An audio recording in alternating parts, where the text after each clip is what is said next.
आपका समाज और आपका परिवार आपको यूँ भुला देगा जैसे कोई छोटा बच्चा पेंसिल से लिखे हुए अक्षरों को रबड़ से मिटा देता है। और भुलाए भी क्यों ना, आप ऐसा करके ही क्या जा रहे हो कि जिसके लिए आप याद किए जाओ। आप अपने संतान को सुरक्षित करके नहीं जा रहे हो, ऐसे भंवर में छोड़ के जाना चाहोगे कि जिनका कोई अस्तित्व न रह जाए। आपको क्यों याद करेगा? आप ज़रा इस पे विचार करिए। आप बहुत धन संपत्ति और ज़मीनें बना के चले जाओ, लेकिन जो कानून बने हुए हैं ये ठीक वैसे ही आपकी संपत्ति को जब्त कर लेंगे जैसे पूर्व में 600-700 रियासतें विलय हो गई, चली गई।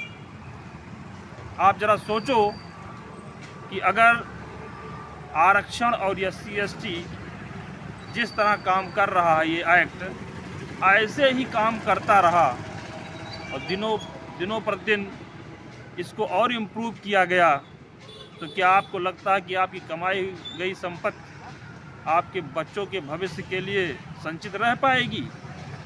कतई नहीं रह पाएगी। आज RPI द्वारा धरने का ये 35वां दिन है। इन 35 दिनों में हमने आपसे बार बार अपील की है कि आप आइए, आप मुझे नहीं अपने आप को सुरक्षित कीजिए, लेकिन उसमें आप अकेले कुछ नहीं कर सकते हैं, क्योंकि जो कहावत हम लोगों ने बचपन में सुनी है कि अकेला चना भाड़ नहीं फोड़ सकता है, वो कटु सत्य है। आप हमारे साथ आएंगे, हम आपके साथ होंगे, तो जो परिवर्तन की लहर की कल्पना हम लोगों ने किया है वो निश्चित रूप से होके ही दम लेगा। ये आरक्षण और SC/ST एक्ट, जिसको हरिजन एक्ट भी कहते हैं, कि बिस्बेल को उखाड़ फेंकेंगे हम लोग। इसको आप ध्यान दीजिए।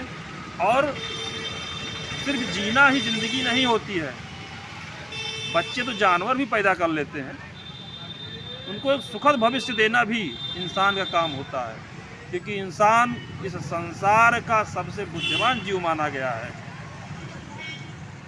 इसलिए आप लोग हमारे साथ आइए और हमको सहयोग करिए। धन्यवाद।